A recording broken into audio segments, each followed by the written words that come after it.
You're listening to Served Up, a podcast that features inspiring beverage professionals and topic experts that share their passions through meaningful conversations. I'm your host, Bridget Albert, also known as the Market Fresh Mixologist, an industry mentor with decades of experience. Grab a cocktail and sit back. Let's learn how we can make a positive impact in our industry.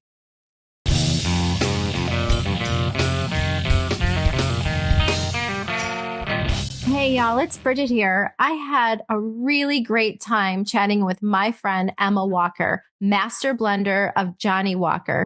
She is the first woman to hold the role in the brand's 200-year-old history. She leads a team of expert blenders and crafting award-winning whiskeys. Emma is driven by a passion for science, storytelling, and sensory exploration. Emma blends tradition with bold and new expressions that push Scotch whiskey totally forward into the future. So sit back, relax, grab yourself a Johnnie Walker on the rocks, straight up, or however you like it, and enjoy the show.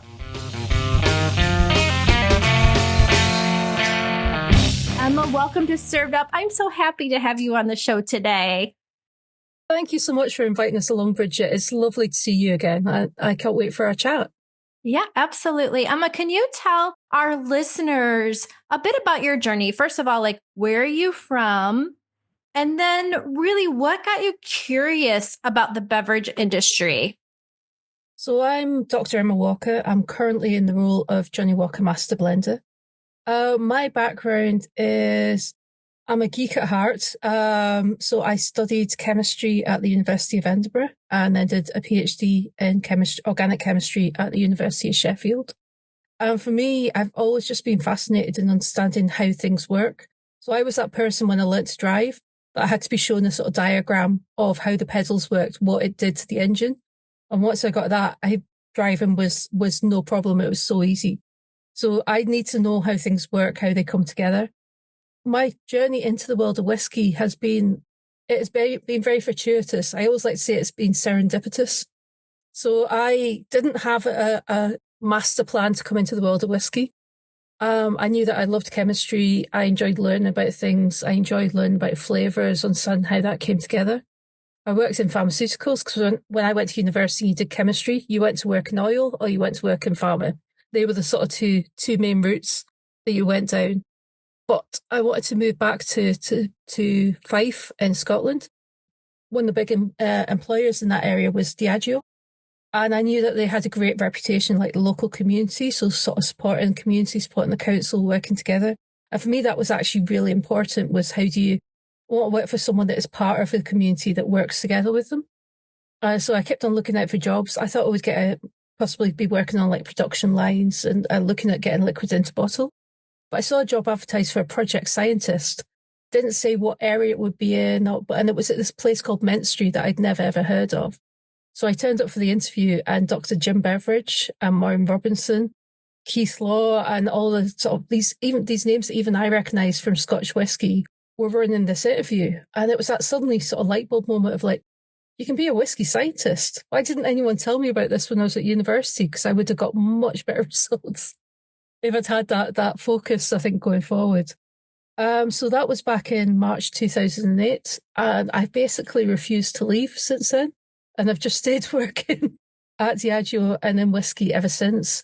So I spent 4 years working in the whiskey specialist team. So working with Jim Beveridge, learning more about how flavour is made in Scotch whisky, how we work with our systems. So we, at that time, had more than 10 million casks of maturing whisky. We're now at over 11 million casks. So the systems are actually really important. How do we use that to find out information about the spirits that we have maturing? How do we use that to sort of tell the story and create a whisky? Understand how different whiskies come together when you blend them. How do you develop different flavours and textures and character? And just learning more about how to make whisky. So I did my diploma in distilling. I did my health and safety qualification. So I did my NEBOSH as well. A bit of HACCP. So all of those things helped me to move out into production for a while. So I worked out in production. I managed the Cameron Bridge distillery. So our largest distillery, I managed their quality laboratory. So I did that for just over a year. Then I worked as a trainee site manager or distillery manager up at Nakando Distillery. So just down the road from Cardew on the banks of the Spey, which was just amazing. But then a job came back up in the whiskey team, and I always said I wanted to come back to the team. So I came back, started working more on innovation. So worked on the Ghost and Rare series, the Johnnie Walker Blue Label Ghost and Rare. Worked on Jane Walker, the development of the new liquid for that project. Got the opportunity to manage the whiskey team, so everyone except Jim. So I was managing my old managers, which was managing my peers and my friends, which was a fun year. So I learned a lot. They're still talking to me, so hopefully I wasn't too bad of a boss. Worked with Jim on strategic projects and looking at how do we want to make whiskey in the future, and then got the opportunity to interview for Johnnie Walker Master Blender and was offered the role and moved into this role, I think in January 2021 or 2022. I'm really bad at remembering exactly when things happened now. It's at some point in the past few years. It really is an incredible journey. You say you just kind of refused to leave, and you really paved your own way and worked your way up through the system that they have in place there. For you to succeed. It really is an incredible thing. I do have to take it back just a little bit and ask you about your last name, because I think that a lot of folks that are listening may think that you're part of the Walker family. Can you talk about that? I do joke because I like to say if I was part of that Walker family, I probably wouldn't be working at the minute. Backs in time. So I do like to say that I'm from our Walker family, but not that Walker family. It has helped. I think it's quite funny that my predecessor was Jim Beveridge. I'm Emma Walker, so we like to have nominative determination playing a big role in our team. We also have a lot of repetition of names in our team. So we've got 2 Craigs, we had 2 Martins, 2 Wallaces. Yeah, we liked having a bit of comfort and comfort with the names that we have in the team. I just think it's incredible too that your last name is Walker. I mean, you're just where you should be. Yeah, my dad's he used to be in the British Navy, and so his surname was Walker. So his obvious nickname when he was in the Navy was Whiskey, because again, don't want too much originality when you're looking at these things. Well. It was written in the stars for you. Written in the stars. Did you have a mentor or like a pivotal moment that shaped your career path in the industry? I would say I've had a few along the way. I mean, getting to work with Dr. Jim Beveridge and Marion Robinson, Caroline Martin. I mean, I can mention pretty much everyone in the whiskey team. I think has sort of helped to shape sort of who I am today. So they've been amazingly great at sort of helping me on my own journey. So helping me and almost sort of pushing me forward at the start, but then also knowing when to sort of take that step back and sort of expect you to sort of take the lead as well. I worked with some great people throughout the process. So one of my colleagues, Paul Lockyer, he essentially persuaded me that I wanted to go and work in production. I think he could recognise a sort of similarity between me and him, where I really like understanding the theory and understanding how sort of whiskey and flavour is created. But for me, things come together when it's really sort of hands-on, and I like working at scale and working with sort of vats and pipe work. And so being able to get that opportunity, like he really sort of encouraged me to go for it, but then also coached me and mentored me through the sort of my next couple of roles that was there. Later on in my career, when I was thinking about I would like to go and work in malt distilling, I had a mentor called Sarah Burgess, who's then moved into different roles out with Diageo, and is an absolutely amazing lady, an amazing person. But she really worked with me to figure out how I could get into malt distilling, what I needed to do for my own development. Then when I came back to the ministry, again, working with Jim and the wider team, but also working with a wonderful gentleman called Duncan Gunny, who, again, looked at how do I push myself, how do I grow in the role. So he and Jim really pushed me to go for the role of a team manager of a Johnnie Walker Master Blender as well. So I would say with the mentors I've had, they've been wonderful at sort of seeing what I could do before I was probably as aware of it, which has really pushed me to try things before I was probably comfortable with them, which I think is what a great mentor should do, is push you to try new things when you're a bit scared of it. I totally agree with you. I mean, that's a mentor is there not to give you anything, right? Not to say, here's a job for you and all this money and a title. There you go. No, they're there to teach, right? And kind of push you out of the nest and watch you fly. But there's That's exactly it. I've had some terrific mentors along the way. And some of the best advice that I was given was, well, what do you think? I'm Yeah, like, that's okay. exactly it. And that's, I think, has been great. And I love that a lot of those relationships are still continuing today. And I love how they've transitioned to it's been a sort of my development and growth to now where we support each other in Mhm. the different challenges that we face together and we work together on different projects as well. So I think that's lovely just seeing how that comes together over time. Oh, yeah. Yeah. It helps you build your self confidence, which is needed in the role that you have. And with that said, can you walk our listeners through like what does a typical day look like for you when I you're always at think your this. gig, right? Like what is it? What is it? What does it look like? I think there's a lot of folks that well, a lot of our listeners are not in beverage, they're just beverage Yeah. curious. So what does it look like for you? So every day is different. I think that's part of what excites me. So I'm one of the team of 12 whiskey blenders who look after the quality and the consistency of all of Diageo's Scotch portfolio. So we look after the quality of a lot of our single malts like Lagavulin and 16, Oban, Talisker. We look after the quality of Johnnie Walker, of Buchanan's, of Dimple, of all of these amazing brands. We develop the liquids for innovation projects. So there's some whiskies that we've looked at very recently. So we had Johnnie Walker Blue Label Ice Charlie launched in the US back in January.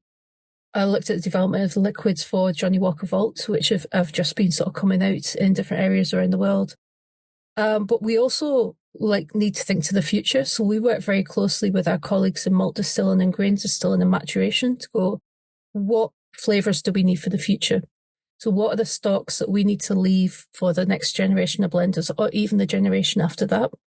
So look and see what do we think the trends will be, making sure we have the right whiskies laid down, that we're maturing them in the right way, but also working with our colleagues to go, right, how do we make whiskey in the most sustainable way? In the way that we want to make whiskey in the future. And then we also get to talk to amazing people like yourselves.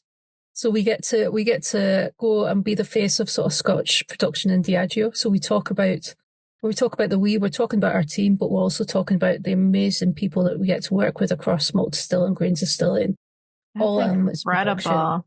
Yeah, How so exciting. it is wonderful. I mean, every day involves nosing whiskey or tasting whiskey and talking about it. So I think that's probably the core thing that our team needs and that we actually love doing is Mhm. nosing whiskey. So being able to discern different flavors, pick them out, and tie them together with our memories and what we're flavor styles we're looking to create, but then to be able to communicate that to each other and to be able to talk to that to other stakeholders, to other people across the business as well. That's a really, really cool. I love that you wake up every day and it's just a new adventure, right? Yeah. Well, today I get to talk to you. In a couple of weeks, I might be traveling somewhere to talk to people about whiskey or to spot a launch. But I actually look forward to the days that are more normal, where it's just sort of in the lab, talking to the team and just learning more about our whiskies and how they're maturing. Well, let's talk a little bit about that. Like, how do environmental factors influence your blending decision? So we talk about like barrel type or climate, aging time. Well, I think even if you go back and look at the sort of history of Scotch and we look at whiskey around the world, the reason that Scotch whisky sort of tastes like it does is because of the environment and the people. So it's about the people that have sort of created the distilleries, made the decision on how the distilleries are going to run, the water that's used, the people and the place have sort of shaped how that distillery sits. How the whisky matures is very much driven by environment, so by the sort of humidity, by the temperature. And in Scotland, it might not feel like it at times, but at the minute we are going through quite a warm patch. It is very toasty.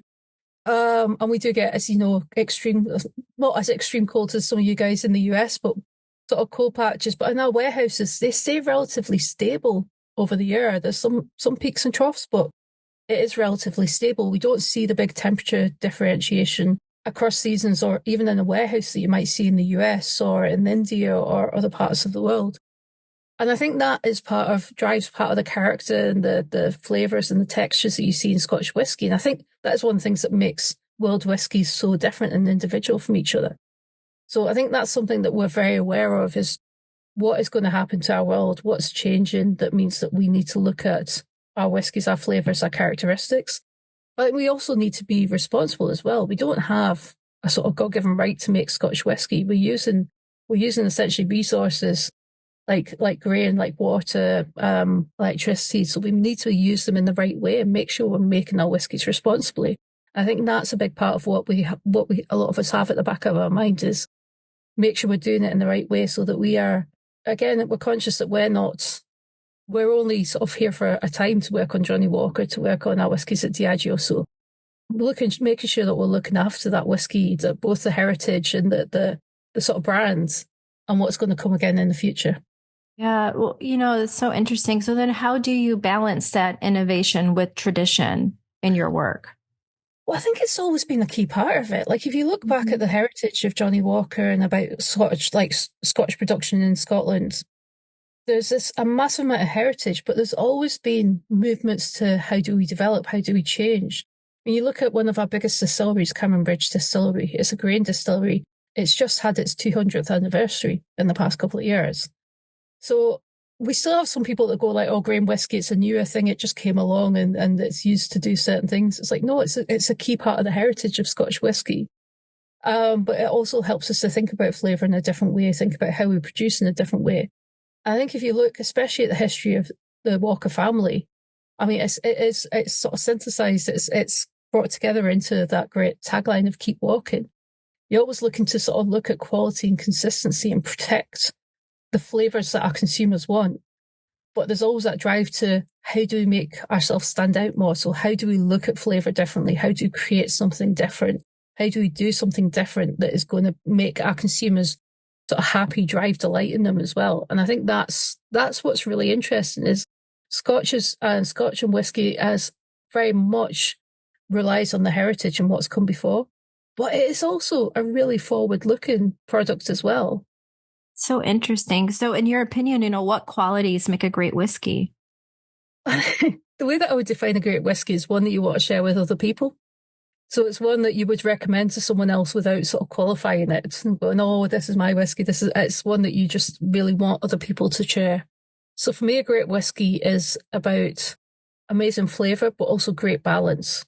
So I want the flavours that are in there to be balanced. I want there to be flavours to explore, depth to explore. I want it to have an amazing texture, a sort of length on the finish, but I want it to be balanced. I want it to give just this beautiful, in the same way that you want with a film or a piece of music, you want it to sort of deliver a sort of narrative almost. You want to have that in a great whiskey as well. If Johnnie Walker was a person right now, today, how would you describe their personality? I think I would say noticeable. It would be someone sort of vibrant, characterful that you notice, but that doesn't annoy. So, that likes to be the center of attention, but is also happy sort of supporting other people in that space as well. I love that. Somebody that would catch your eye, right? Yeah. And would light up the room like, oh, this person has something to say. What's the most exciting let's say this, what's the most surprising ingredient or influence you've experimented in blending? Was there an ingredient that you're like, wow, I didn't think that this would work, or holy shit, this sucks? I mean, it's been fantastic. One of the things that I loved looking at over the past sort of 15 years has been working with different grains. So we looked to produce rye whiskey in Scotland. Now, this isn't a new thing. If you go back to the history books, rye was used in Scotland over 100 years ago. But this was a new thing for us, for the generation of blenders that were coming through. So we actually made the decision in sort of technical and the supply chain that we were going to lay down rye whiskey.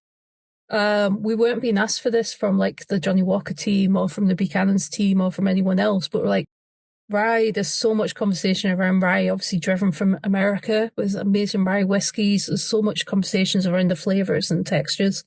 We need to make sure that we're sort of looking at this, that we have it in our inventories, in our back pocket for when we get asked, why don't you have rye whiskey in the portfolio, in the inventory?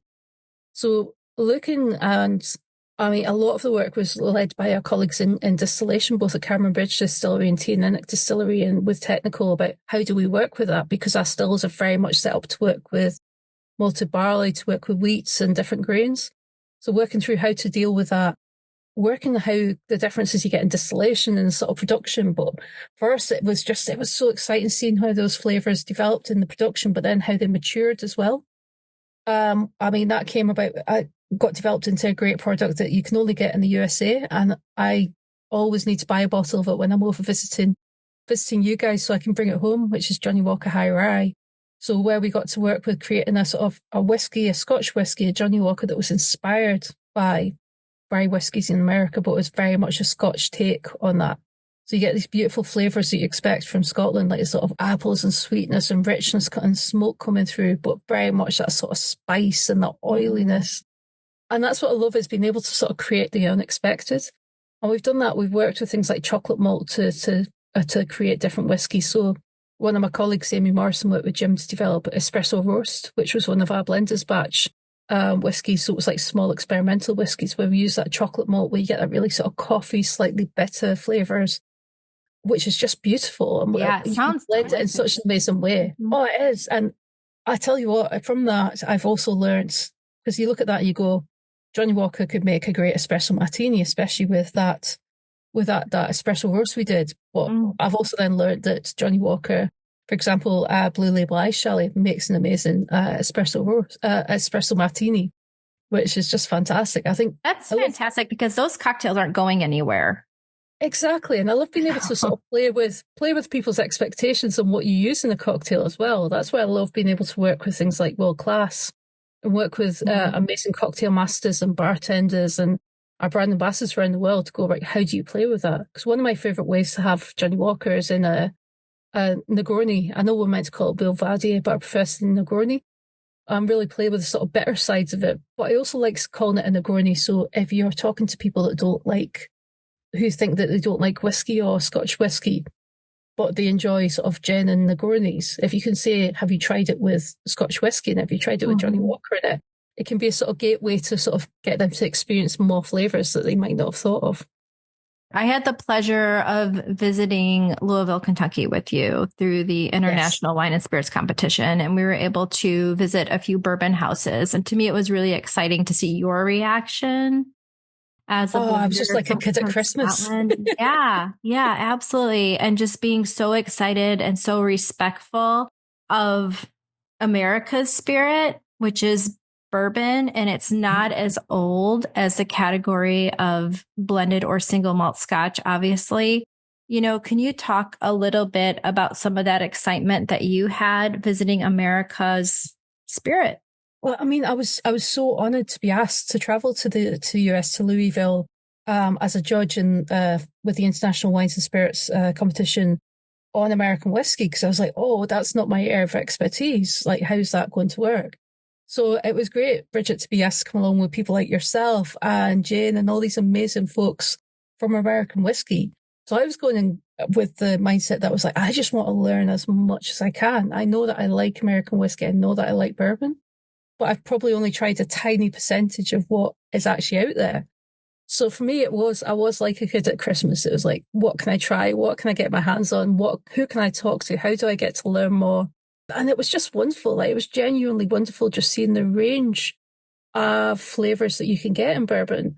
And I think that was wonderful. It was great to just have my eyes opened and see what can be done, what you can work with, what are the flavors and nuances that you can get between different distilleries and different sort of blending houses in the US as well. How does that work? Getting to visit the sites as well. So getting to see some established distilleries, but also seeing distilleries being built and understanding more about the sort of different ethos and the different thinking behind different distilleries was mind blowing. So for me, that whole visit is going to be one of those experiences that I talk about on my deathbed. Genuinely. Oh, it's amazing. I'm so happy that I was able to be there with you because it was, I think as somebody, an American, right, who has been to the whole heritage of bourbon, all the distilleries, like almost too many times. And yet every time I go back, I always learn something new. Try really hard not to take it for granted. I'm with you 100%. So I was, like I said earlier, I was just on holiday last week and I was up in the sort of northwest of Scotland.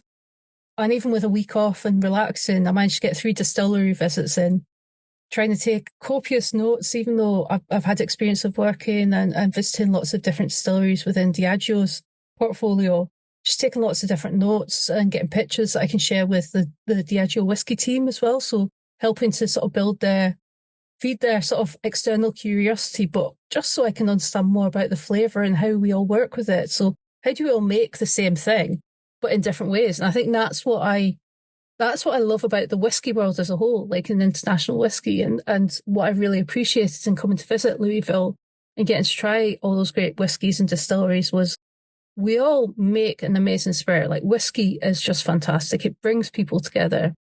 You make friends with it, you tell stories with it.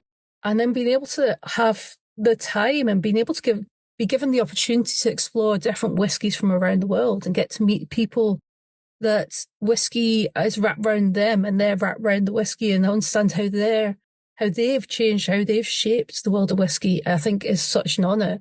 And to get to talk to you like you guys and understand how you guys interact and the different roles that people have as well. And seeing again how the world in Scotch reflects the world in America, reflects the world in Japan, but they're all different as well. I think that just makes it so special. I agree. It's all connected, right? Exactly. There's a great kinship there, which is amazing. Definitely. And we all just want to try something great and enjoy it together. Absolutely. When you're talking about the different whiskey categories, do you have any thoughts on the emerging American single malt category? Have you had a chance to try any of them? I've definitely tried some different single malts when I've been over visiting friends and been introduced to some of the different whiskies through those and through in the UK through sort of whiskey shows, whiskey festivals. And again, I think there's some great flavors out there. There's some great textures. And I love how different areas have been able to play with sort of what's on their back door. So looking at sort of more local oaks, looking at more local grains, and just really being able to sort of work within the new regulations that have come into the sort of American single malt world as well.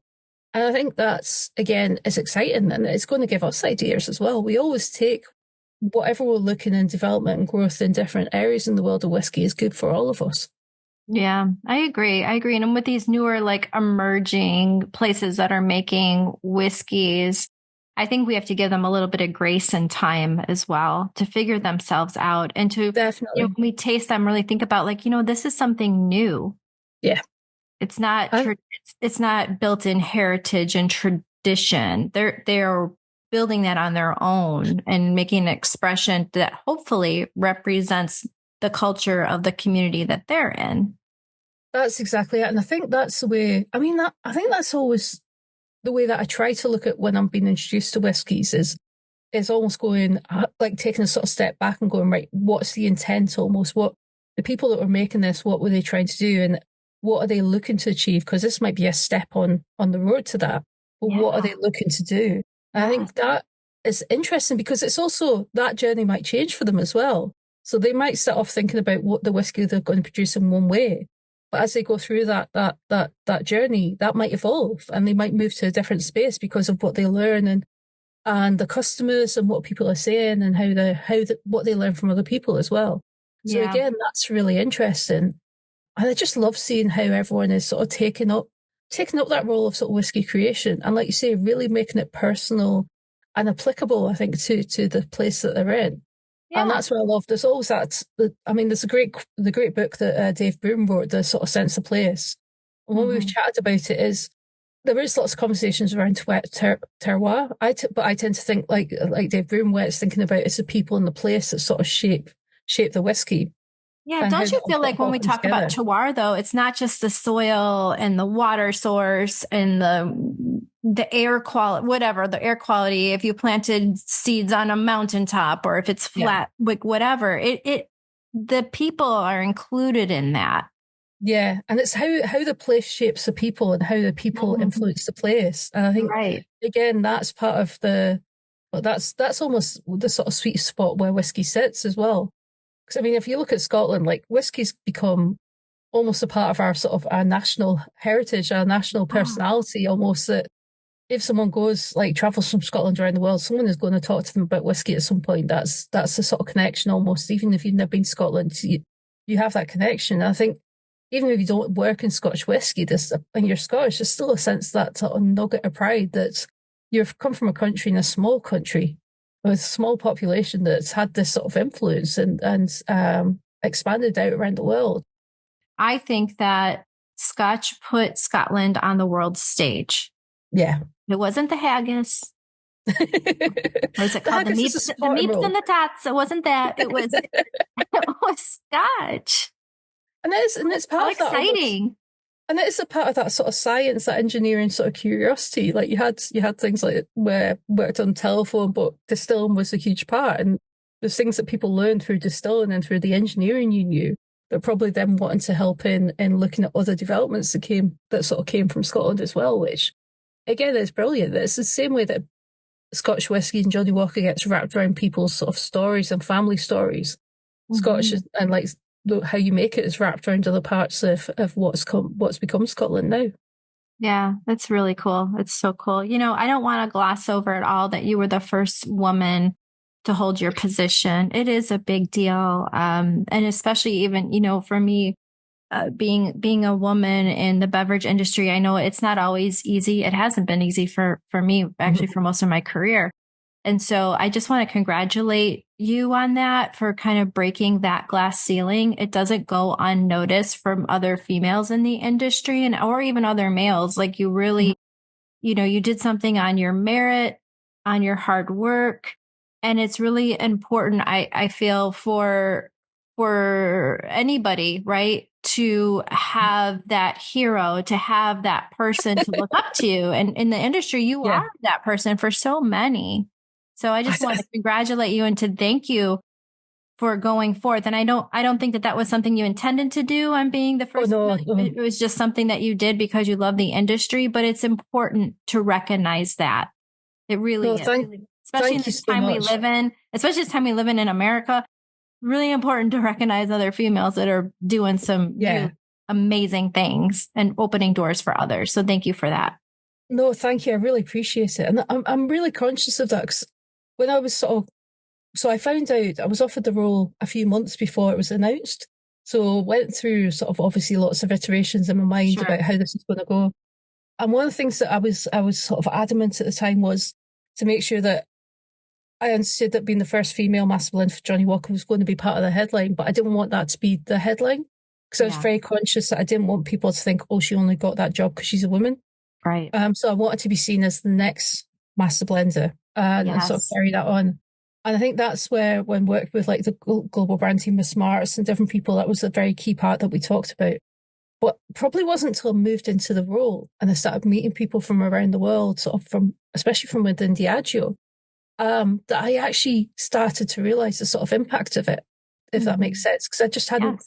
really thought about it. I mean, I'm very conscious that I've been very lucky in my career in whiskey and with Diageo that I have had sort of very comfortable experiences. I've always worked, our whiskey team has always been sort of 50-50. Whenever we're talking about Jim Beveridge, talk about Maureen Robinson. So Jim retired, Mhm. I think, at about 41, 42 years in Scotch whisky. Maureen had a year on him. So we've always had amazing women that we've worked as well as men. But I don't think we've always been great at showing that and Yeah. sharing those stories. But when I moved into the role, and I remember meeting some amazing colleagues in Diageo from the Caribbean area. They came across to Scotland. Mhm. And one of the gentlemen that I met, he started crying when he met us. And I was like, oh God, what have I said to Oh, upset him? But he just was like, he was like, I was so proud when you got the role, when you moved into the role, that I could go home and tell my daughter at home that the Johnnie Walker Master Blender was a woman. And I think it was like that conversation was almost again like that light bulb moment of like, oh right. It's not just about me. This is much bigger. And I do remember going to the Royal Society of Chemistry, like their home down in London in Burlington Square. And it's a beautiful building. And it has changed now, but this was like, I hate to say this was over 30 years ago. I still think it was only like 10 years ago, but it same was a long on time ago. everything. I'm like, 1990 was 2 years It was ago. just, yeah, it wasn't that long. Oh my gosh. And when I walked in there, it was like lots of oil paintings of the great and the good in chemistry. And it was all lots of older white gentlemen with amazing facial hair. Like, I'm so Mhm. jealous of the facial hair. But it sort of suddenly hit you. And that's what I think has come together is like, it is that if you can see it, you can imagine yourself being it. And I think that's what I think we're getting better across the industry. And we need to get better is show the range of people that are Mhm. working in the industry because they are good at what they do. Yeah. And if we can show that more, then that has a greater influence on who is almost allowed to drink the whiskey. Like if it's shown in the media more about the range of people working in whiskey, then hopefully people will stop getting the comment, oh, you can't be drinking that at all. You shouldn't be drinking a smoky whiskey, or all the silly things we still hear. And hopefully our brand ambassadors get an easier time. Our bartenders get an easier time of things. And we all just feel more comfortable. Yeah, diversity matters. Representation matters. Representation matters. You know, you see somebody that looks like you doing a job and it's like, oh, I can do that too. So congratulations. I think it's wonderful. And, you know, with that said, do you have any advice that you would give to young women pursuing careers in science or distilling or any place in whiskey? I think what I would say is always look to do something that you enjoy, that you're curious about, that you want to learn more about. So if you find science interesting, it's like keep studying it. Find the area that really excites you, that makes you sort of want to get out of bed and go to work. That's going to get you through a day full of meetings and Zoom calls and administration. Like find that space. I would also say it's for some people having a good career plan is great for them and being able to sort of think ahead of what they want to do. But if you don't have that, don't worry. Because for me, I've always almost sort of dipped my toe into something, seen what's there, and then found out what else is available, what can be done. But so there's lots of things. I never think that I know all the jobs, all the roles that I go in. It's sort of like, yeah, dip your toe in, see what's out there, and then find the place that works for you. But then keep doing that as well and keep finding the new place that you want to be at. That's really good advice. You know, not to be scared to try something new, see what's out there. Yeah. And if it's not right for you, it's not right for you, but at least you've tried it and you're not sitting worrying that you've missed out on something. Yeah, that's really, really good advice. I have one more question for you. If you could share a dram with any historical figure, dead or alive, who would it be and why? Oh, no. See, I'm really bad at pinning down to one answer. I am going to say it's going to be a bit random, but I would love to have been able to share a dram with Freddie Mercury. I've been thinking a lot about music and different things over the past wee while. And I still remember like growing up with Queen, like the music of Queen, like that's right through my childhood. I remember the summer like traveling with my dad to go and see my grandparents, and all we listened to was the Flash Gordon soundtrack. Different things. And I remember being heartbroken when he passed away, but I remember sort of watching the amazing concerts at Wembley and just having that sort of that huge impact. And when you look at the different videos, like what they did change the world. And I think just being able to have a chat, have a great whiskey and have a chat with someone like Freddie would have been amazing. And that was always one of my great regrets. He died before I started going to the concerts, but to not have been able to go to one of the concerts that he was leading is just a massive regret. That's an excellent, excellent answer. As a fellow Queen fan, that's very, very, that's spot on. Great. With that said, Emma, I just want to thank you so much for coming on Served Up, for spending, some time with me and with our listeners. And I just want to wish you some great health and a lot of peace. I hope that you come back on the show again to give us an update on what you're up to. And I just want to wish you all my very best. Thank you so much. Like I said at the start, thank you so much. It's been an honor to be invited to come onto your show. It's been lovely to see you again and chat with you again, Bridget. Thanks for listening. Served Up is brought to you by Southern Glazers Wine and Spirits. Produced by Zunu.online. Music by We Killed the Lion can be found on Spotify. Make sure to subscribe to be notified of our future Served Up episodes. Cheers.